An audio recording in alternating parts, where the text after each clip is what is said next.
សូមគោរពជំរាបសួរបងប្អូនអរគ្នានិងឲ្យជាពិសេសធីមដាច់លុយទាំងអស់គ្នាតោះមកនេះបន្តិចខ្ញុំប្រាប់ម្ហូបមួយចំនួនដែលចំណាយលុយតិចហើយមានរសជាតិឆ្ងាញ់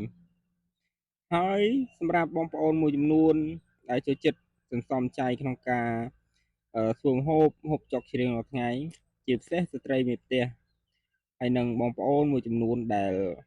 មកធ្វើការនៅភ្នំពេញជាពិសេសនិស្សិតដែលមកពីតាមបណ្ដាខេត្តហ្នឹងណាអញ្ចឹងត្រូវការសំចៃអញ្ចឹងអាចមកទស្សនាវីដេអូរបស់ខ្ញុំនឹងលើកយកមុខម្ហូបមួយចំនួនដែលចំណាយថវិកាតិចបំផុតដើម្បីចែកជូនដល់បងប្អូនទស្សនាកម្សាន្តជាពិសេសគឺធីមដាច់លុយពួកយើងបូករួមទាំងខ្ញុំផងដែរតោះអញ្ចឹងក៏ចាំទស្សនាទាំងអស់គ្នាបងប្អូនឥឡូវនេះក៏ដែលរកកន្លែងទិញម្ហូបសិនម្ហូបមួយមុខនេះគឺពេញនិយមបំផុតបងប្អូនការខ្ញុំមកភ្នំពេញដំបូងដាច់លុយគឺមានម្ហូបនេះឯងពងទាអីចឹងណាហើយម្ហូបមួយមុខនេះបើសិនជានៅតាមជនបទស្រែចម្ការវិញគឺមិនបាច់ទិញក៏បានដែរយើងដើរបេះបានអញ្ចឹងណាតែនៅក្នុងក្រុងគឺយើងត្រូវប្រើលុយអ្វីក៏លុយដែរអញ្ចឹងតោះយើងទៅរកទិញទាំងអស់គ្នា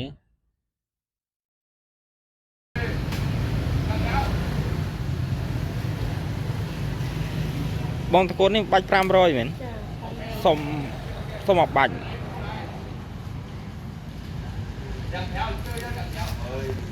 អូខេហ្នឹងហើយបងប្អូនសម្រាប់បងប្អូនមិនទាន់បានចុច Subscribe Channel របស់ខ្ញុំជាពិសេសមេហ្នឹងហើយបងប្អូនចុច Subscribe ម្នាក់មួយមកបងប្អូនណាដើម្បីជាកម្លាំងចិត្តសម្រាប់ខ្ញុំផលិតវីដេអូបន្តទៀតហើយចុចរូបកណ្ដឹងផងណាបងប្អូនអរគុណតោះបន្លែយើងបានទិញរួចហើយឥឡូវយើងដើររកមើលក្រូចឆ្មានៅតំបន់នេះដូចជាមានតម្លៃថ្លៃដែរបងប្អូនក៏នៅភ្នំពេញដូចជាមកក្រប500បងប្អូនឥឡូវនេះថ្លៃក្រូចឆ្មាឥឡូវណាតែនៅតំបន់ខ្ញុំនេះដូចជាថ្លៃ2ក្របហ្នឹងតែ500ទេហើយល្អ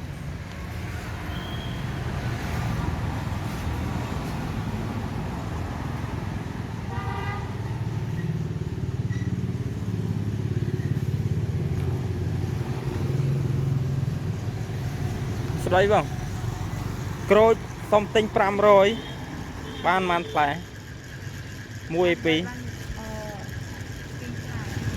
500បាន2ផ្លែអរគុណ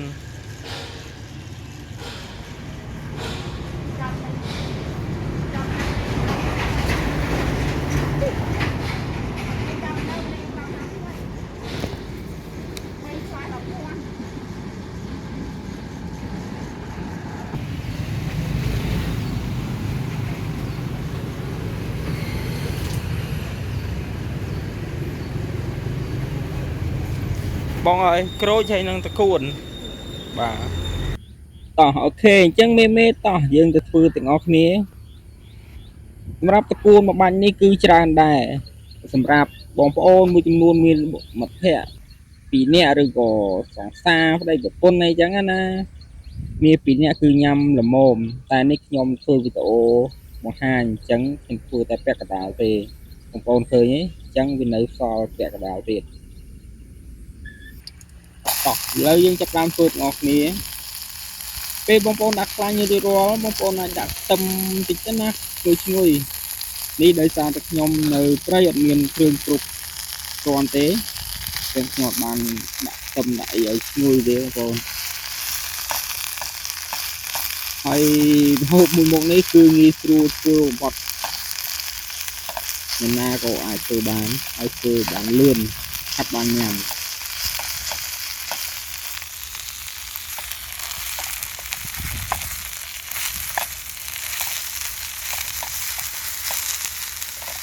តាមពិតទៅយើងនៅមានម្ហូបជាច្រើនទៀតដែលយើងអាចចំណាយលុយតិចបំផុតបងប្អូនអញ្ចឹងសម្រាប់បងប្អូនចិត្តឬក៏បងប្អូនស្រីមេផ្ទះមួយចំនួនគឺគាត់ស្គាល់គាត់ដឹងហើយ ពីហូប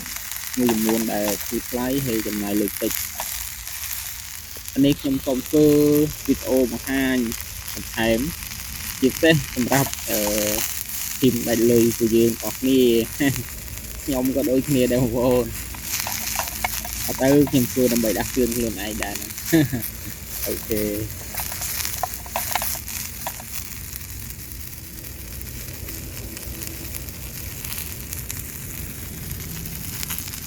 ខ្ញុំនឹងធ្វើវីដេអូជាច្រើនទៀតដើម្បីចែកជូនដល់បងប្អូនអស់គ្នាទាក់ទងជាមួយនឹងការធ្វើហូបគូទូថ្លៃនេះដើម្បីចែកជូនដល់បងប្អូនអស់គ្នាតោះឥឡូវគឺរៀបរាល់ហើយបងប្អូនឃើញលឿននេះតោះឥឡូវគឺយើងបាច់ក្រូចឆ្មាមកបងប្អូនណាទឹកម្រេចបាច់ក្រូចឆ្មាមកជូអែមបងប្អូនអូខេតោះឥឡូវរៀបរាល់ហើយញ៉ាំទាំងអស់គ្នាបងប្អូនតោះសូមគោរពជំរាបសួរបងប្អូនអស់គ្នាតោះឥឡូវម្ហូបតម្លៃ 1000 រៀលយើងបានឆ្អិនរួចរាល់ហើយនឹងធីមដាច់លុយយើងទាំងអស់គ្នានេះគឺជាម្ហូបមួយមុខជាជម្រើសរបស់យើងទាំងអស់គ្នាពេលដែលយើងដាច់លុយណាបងប្អូនអញ្ចឹងម្ហូបមួយមុខនេះក៏ជាជម្រើសដ៏ល្អសម្រាប់ពួកយើងទាំងអស់គ្នាដែរបូករួមទាំងខ្ញុំផងដែរបាទតោះអញ្ចឹងសូមគោរពអញ្ជើញញ៉ាំទាំងអស់គ្នាអត់មានស្រោមដៃមានអីទេបងប្អូនដៃយកហ្មងទៅឆ្ងាញ់ដូចឥណ្ឌាអែម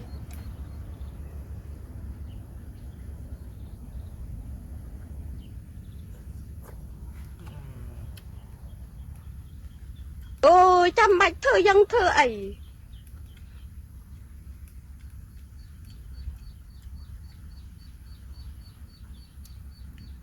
ត្រកួនត្រឡប់11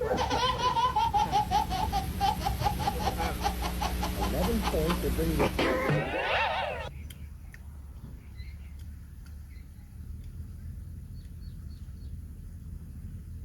ម្ហូបមួយមុខនេះ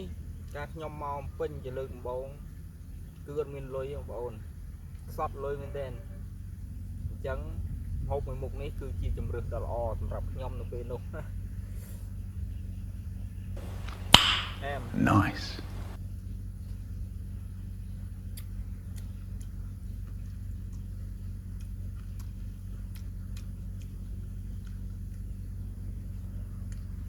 ប្រព័ន្ធនេះអាចហូបបាន2នាក់បងប្អូននេះខ្ញុំធ្វើតែពាក់កណ្ដាលទេដោយសារខ្ញុំធ្វើវីដេអូបង្ហាញអញ្ចឹងខ្ញុំដាក់ទាំងអស់ Oh my god wow នេះសល់តកួនពាក់កណ្ដាលទៀតនិងក្រូចមួយទៀត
emបងប្អូនអែមអញ្ចឹងធីមដាច់លុយយើងទាំងអស់គ្នានេះគឺជាឬក៏ដល់អសម្រាប់ពួកយើងទាំងអស់គ្នាបូករួមទាំងខ្ញុំផងដែរអញ្ចឹងអាចលៃលោកទៅពេលដែលយើងអត់មានថវិកានៅពេលនេះណានេះគឺជាជំរឿសដ៏ល្អផុត ទៅមហូបមុខនេះគឺច្រើនបងប្អូនសម្រាប់បងប្អូនជាគូស្នេហ៍ណាសង្សារឬក៏ប្តីប្រពន្ធអីចឹងណាទើបរៀបការថ្មីថ្មោងនៅតែ2នាក់អីចឹងណាមហូបមុខនេះគឺជាជម្រើសដ៏ល្អសម្រាប់អ្នកទាំងអស់គ្នាហើយជាពិសេសគឺសម្រាប់ធីមដាច់លុយទាំងអស់គ្នាផងដែរហើយខ្ញុំក៏ដូចគ្នាពេលខ្លះទៅខ្ញុំធ្វើដើម្បីរំលឹកខ្លួនឯងផងដែរអញ្ចឹងណាបងប្អូនម្ហូបនេះគឺជាជម្រើសដ៏ល្អបំផុត